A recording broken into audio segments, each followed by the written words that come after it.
you ever seen a video like this? Or this? Or this? If your answer was yes, you probably related to at least one video you saw and even thought about having a mental disorder yourself. But you're not the only one. There are millions of teens questioning having a mental disorder right now as you are watching this video. And there's so much content about it on the internet too. In this video, we're going to dive deeply into how these videos cause a lot of problems by affecting the lives of many poor teenagers and explaining why mental illnesses are even so widely spread. I'm not gonna waste your time, let's get right into it. When I say social media in this video, I mainly mean TikTok. But these types of videos have spread to other platforms like Twitter, Instagram and even YouTube. Usually, these kinds of mental illness awareness videos have been posted by creators sharing their own experiences with mental illnesses, like how they live, how they diagnose it, etc. Or sometimes there are doctors or just random morons giving medical advice to people, telling them how to diagnose or worse, treat themselves. Why this is terrible advice and no one should do it will be addressed later on in this video. These videos get tremendous amounts of views, likes and shares, so it disseminates to the point where a lot of people get to see them. The mental disorders that appear the most in those videos are DID, standing for dissociative identity disorder, which means that a person with this condition has multiple personalities that vary all the time. And then there's BPD. BPD stands for borderline personality disorder, meaning people with this condition experience intense mood swings and feel uncertain about how they see themselves. Finally, there is ADHD, which stands for Attention Deficit Hyperactivity Disorder. It's a condition associated with impaired cognitive control, leading to problems with regulating attention-inhibiting behaviors and forgetting things or missing details. Sadly, other issues like depression, anxiety and self-harm also appear quite frequently, but that's a topic for a different video, since I believe that many people actually do have depression and anxiety. Now, a massive problem with many people seeing creators post about their personal mental illness stories is that people, especially minors, watching those videos see the behavior of people with that mental disorder, and that behavior resonates with them to the point where they think about having it themselves. The worst part is that most of those videos are false. There was a study conducted where they took the most popular videos when you type ADHD in TikTok and conducted that approximately 52% of those videos are misleading. Meaning that according to the math, every second video you see on TikTok when you type in ADHD states something that is misinformation. Great, now there are a bunch of teenagers seeing videos of mental disorders that actually might be false, and then they question if they have it themselves. You don't believe me? Just look at the comments on those TikToks. They are full of people either tagging their friends, telling them that they think they have this disorder, or just saying that it resonates with them. You can literally keep scrolling through the comment section and you can't stop finding people questioning the same thing over and over again. The main audience of TikTok is people with a shortened attention span, so it's normal for those people to feel distracted or unmotivated to do tasks and therefore have many similarities to the symptoms of BPD or ADHD. But experiencing some symptoms of a mental disorder doesn't necessarily mean that they have a mental disorder. I bet you, yes, you watching this video have fidgeted, talked excessively or interrupted conversation at least once in your lifetime. But that probably doesn't mean that you have ADHD, even though Google tells you that these are the symptoms. Feeling that way could also be because they isolate themselves too much from the real outside world, which is necessary for us humans since we are social creatures and without any real social interaction we feel depressed. Or maybe there could be problems inside their family and therefore they feel down and sad, or it could be a burnout, or it could be sleep deprivation. What I'm trying to say is that the reason for sad, unmotivated or distracted behavior doesn't always have to be caused by a mental disorder.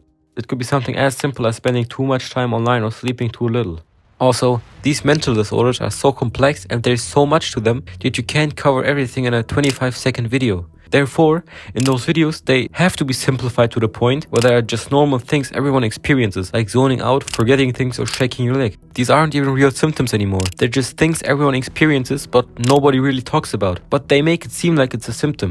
If given enough time, everyone will start fidgeting, not just people with ADHD. Just look around next time you sit anywhere. In this modern day, it's very unlikely for people to do literally nothing, which sounds easier than it is. They're either probably on their phone, scrolling through Instagram, TikTok or Facebook. Maybe they're spinning or clicking a pen or chewing gum or doing some other fidgeting behavior. Even elderly people are scrolling through Facebook all the time. That would mean, according to TikTok, that everyone has ADHD, and obviously that's not the case. There could be many reasons to why everyone behaves so distracted, but I believe it's the number of distractions we have been familiarized with.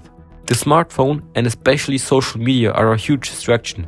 Wherever you sit, you instantly pull out your phone and already busy yourself with scrolling. If you have the opportunity to catch up on the latest news or see what your friends are doing in a matter of seconds, it's very hard to resist. Now, when a teenager sees these kinds of videos about mental illnesses and they go as far as diagnosing themselves with a disorder after doing some research, this might cause some serious problems. Now, there might be the question, what's the problem with diagnosing yourself? Well, I believe that there are many things wrong with it. First off, self-diagnosis is the process of diagnosing or identifying a medical condition in yourself.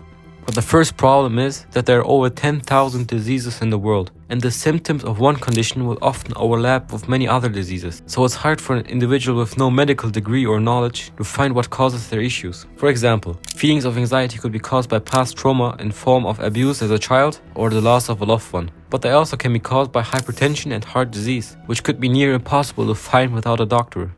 Everyone knows and sees themselves, but sometimes we need a mirror to see ourselves more clearly. The doctor is that mirror. By diagnosing yourself instead of going to a medical practitioner, you may miss an underlying medical condition that only the doctor can see. Even when you think you are helping yourself, you might just be shooting yourself in the foot. There was a study conducted by Microsoft showing that when googling headache, brain tumor and caffeine withdrawal show a very similar number of results. Even though a brain tumor is way more unlikely, that creates the illusion that they have the same probability. This gets people to worry about their medical condition too much.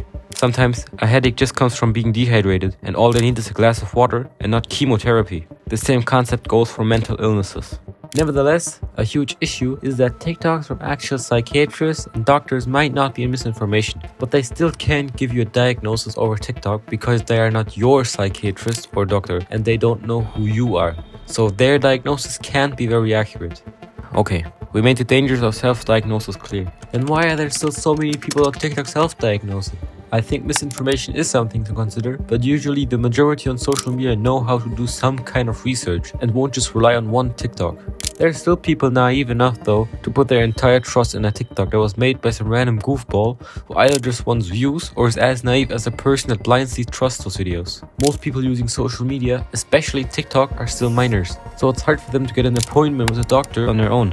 People in this niche also seem to not have a great relationship with their parents, so they also might hesitate to ask them. But you can't blame it on the child. Parents are the ones needing to build trust with their children. If they can't, nobody else will. And it seems like the teens also have a fear of rejection, not only from their parents, but also from the doctors themselves, which makes sense. If you never go to a human being and tell him in person that you are certain about having a particular disorder, or maybe multiple disorders, he can't tell you that you are wrong. Therefore, you won't feel any humiliation. But to be fair, it's not very easy for some people to seek out a medical practitioner, especially if they're from countries without universal healthcare, where getting healthcare hides behind a paywall. But the risks of self-diagnosing still count for those people. Even if you can't go to a medical practitioner, you should not diagnose yourself with any mental disorder. Now moving on, besides people diagnosing themselves, some people are faking their mental disorders and posting on the internet. Actually, faking a mental disorder could have many reasons, most of which is the need for attention, which does make sense because sick people get taken care of and comforted. Then there are people in need of emotional gratification. And then there are other people thinking that having a mental disorder makes you edgy and unique, which is kind of sad because the people actually suffering from these diseases remain silent about it. So it creates a wrong image in society. It's pretty natural though if you think about it. It's the same kind of feeling the kids wanting to get an arm broken at, so they would get more attention. Then there's some people who just want to justify their usually negative behavior like procrastinating or not being able to concentrate on anything but themselves. So they find a mental disorder to blame it on. Funny enough, all these are signs of having a different mental disorder named Munchausen syndrome, where someone pretends to be ill or deliberately produces symptoms of illness in themselves. Their main intention is to assume the sick role so that people care for them and they are the center of the attention. Strangely, I haven't seen a single person faking that they have Munchausen syndrome. There's a whole subreddit made about people faking their disorders on TikTok, Twitter and other platforms where they especially find people with DID. As if that subreddit was not enough, they found so many people faking DID, so they made a whole subreddit especially for people faking DID. Both of these subreddits have a fair number of members.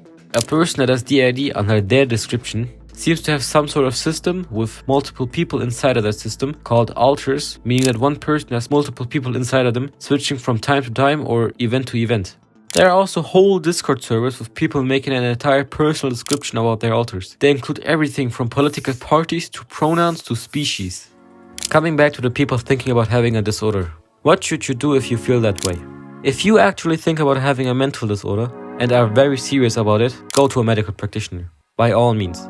You should definitely seek help from a professional instead of relying on radical self-help options. But before you completely commit to it, maybe you should think about what's missing in your life. Is it a hobby, social interaction, maybe friends or a passion? I encourage you to think about the very core of your problems. If you want this video to be shown to more people because you found it helpful, consider liking the video so we can outspread the misinformation that is going around on the internet. Thanks for listening. Be encouraged.